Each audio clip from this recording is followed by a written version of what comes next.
G'day Harbour Youth, this is Tom Batty here, and we'll open up Hebrews chapter 1.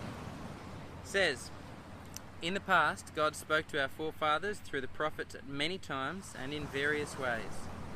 But in these last days he has spoken to us by his Son, whom he appointed heir of all things, and through whom he made the universe. The Son is the radiance of God's glory and the exact representation of his being, sustaining all things by his powerful word.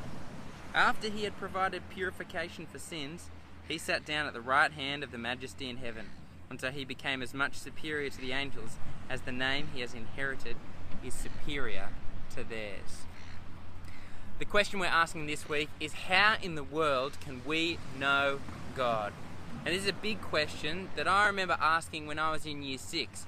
I remember sitting in the gutter with my mates after school, as you do, and one of these days we're talking about how dumb Christianity was. To believe in an invisible God that doesn't speak anymore is just kind of stupid. And so I decided to prove that God doesn't speak anymore, and in front of all my mates I said, "Look, God, if you're real, then why don't you make the next car that comes around the corner to be a red one?" And you know what happened? The next car that came around the corner was a red one. I got smoked by God. But then that wasn't good enough for me. And so I said, "Alright God, if you're really real, then the next car that comes around the corner is going to be a red one as well." You know what happened? It was blue. Yes! God is irrelevant. He no longer speaks. That's what I concluded. And I think it's probably a conclusion that a lot of people are making today. I remember chatting to one of my cousins a little while back. He's not a Christian. He doesn't have a faith in Jesus. And he said, "Look, Tom, if God was real, if God actually wanted to speak to me, then he would turn up. Then he would arrive and say, 'Hey, look, why don't you have a relationship with me?' But because he hasn't, then he obviously doesn't want one." But we were going to ask, is that true? See, what if God has already answered my cousin's question? Because I reckon all of us are searching for God. We both desire God and we need him. We desire him and we need him. And I say this based on a number of things, but one thing I noticed recently when I was spending a little bit of time in the Sutherland Cemetery. See, my youngest son, Eli, he didn't sleep too well recently, and so when we were living in Sutherland, he'd wake up at the crack of dawn, and so I'd drag him out of the house so that he didn't wake everyone else up. And so we would spend a bit of time in the early morning walking around Sutherland Cemetery. And you know how people are grouped in cemeteries? It's not according to what we've done. It's not according to who our friends are.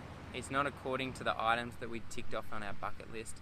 In the end, what I noticed is that people organise themselves in the cemetery according to their relationship with God. There was the Catholics over here, there was Uniting over here, there was the Anglicans over here, and then there was those without a faith over there.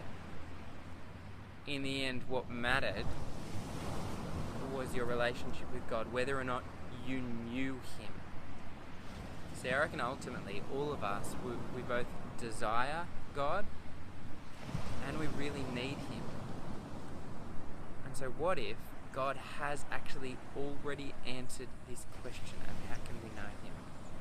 What if he's already turned up in this world?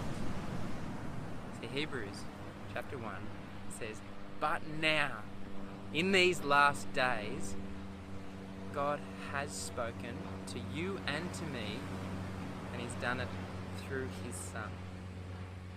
And this statement of God speaking through his Son is like the final full stop of God making himself known. There could be no better way that God has chosen. And why do we know that? Well, did you see how the author of Hebrews describes this Jesus? He says, look, Jesus is the heir, the inheritor of all things. Through Jesus, the entire world was created. And Jesus is the exact representation and the full radiance of the glory of God. And he's made purification for sins. He has saved us, and so now he sits up at the right hand with God, ruling from on high over the top of all of the angels. There could be no one better who could make himself known. See, how do we know God? It's entirely through Jesus. And I guess for us, this opens up a couple of questions, doesn't it? Like, first of all, can God speak in other ways? Like, what about visions? What about dreams? What about other prophecies?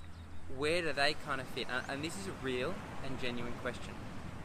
But, and the other thing that this might raise is, because of how much better Jesus is than everything else, then what about the other things in this life that compete with Jesus? What about friends? What about family? What about having fun with your mates? What about spending time at the beach? How are we supposed to navigate those things knowing that Jesus is apparently better than everything? And I guess the last big question that comes out of this passage is, well, if God did speak to us through Jesus, well, that was 2,000 years ago. Like, surely that's irrelevant, isn't it? Like, hasn't there been a better way that God could speak since then? I'd love to hear your thoughts.